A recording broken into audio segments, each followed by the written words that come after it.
పొరపాటు జరిగితే చెంపలేసుకో. నీ ఇరిగేషన్ మంత్రి చెలవకుండా రాసిండా ఆ ఉత్తరం 45 టీఎంసీలకు ఒప్పుకునే ఉత్తరం, దాని మీద మాట్లాడు. తప్పకుండా తోలు వలుస్తాం ప్రభుత్వాన్ని. నీ తోలు వలవడానికి నీ శరీరాన్ని ముట్టుకునే పరిస్థితి లేదు. గంత గలీజ్ శరీరం నీది. దాన్ని ముట్టుకుంటే కంపు. నీ నోరు ఆ సివరేజ్ లైన్ల కంటే కంపు, నీ మైండ్ కంపు. ఎందుకు వస్తాయి ఆ మాటలు? కేవలం సమాధానం లేక. కేసీఆర్ వేసిన ప్రశ్నకు సమాధానం లేక. ఎందుకు వణుకుతున్నావు?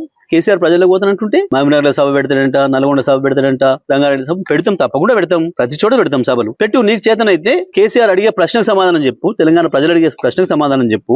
దానికి పరిష్కారం ఏందో చూడు. ప్రజలు గెలవాలంటే అవతల వాళ్ళకంటే మంచి పనులు చేసి గెలవాలి తప్ప, అవతల వాళ్ళకంటే మంచిగా మాట్లాడి గెలవాలి తప్ప, నీ బూతులకు నీ ఎదురుగా ఉన్న సర్పంచ్లే తిట్టుకుంటూ పోయినారు. చీనీ అమ్మ ఇదేంది సాగు కోరుకుంటారు ఎవడన్నా? 2 ఏళ్లలో ఒక్కసారి కేసీఆర్ నీ పేరు ఎత్తుకున్నా ఎప్పుడన్నా? లేని కేసీఆర్, లేని కేసీఆర్ గురించి బూతులు ఎందుకు మాట్లాడుతున్నావు?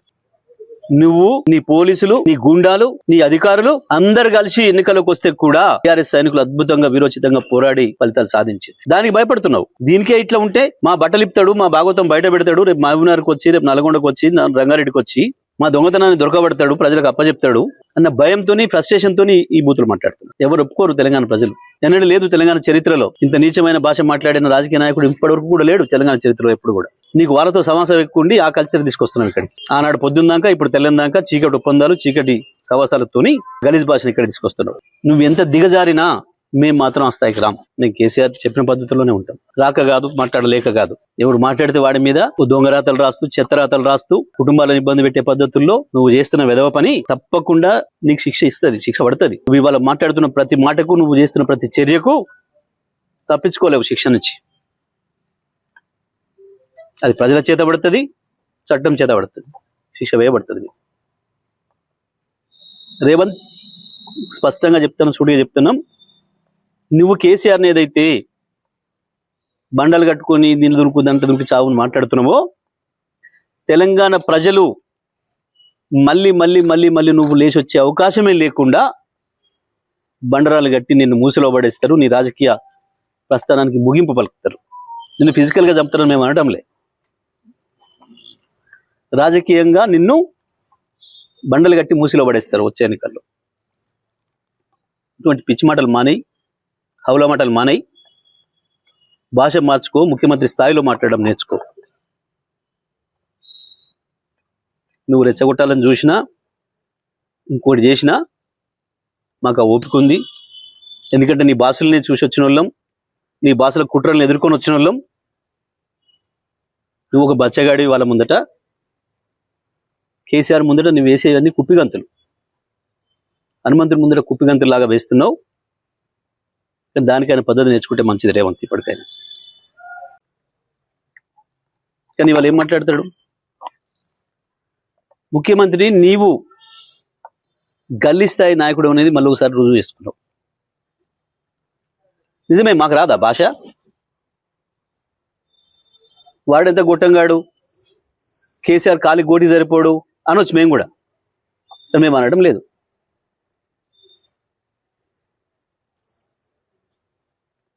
నువ్వు రండవు, నువ్వు కొజ్జవని కూడా అనొచ్చు, మేము అనడం లేదు.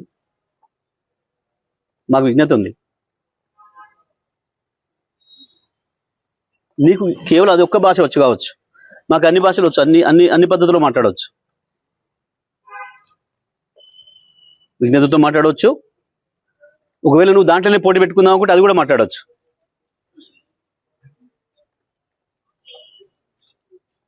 ఎందుకు వస్తుంది? రండలు మాట్లాడే భాష అది. ఇతరులు చావు కోరుకోవడం అనేది రండగాలు చేసే పని,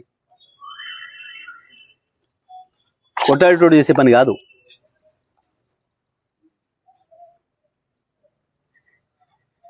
ఒకటి దంతుంటే ఇంకోడు కింద పడి బొర్రెటోడు మాట్లాడే మాటలు అవి, శాపనార్థాలు పెట్టే మాటలు.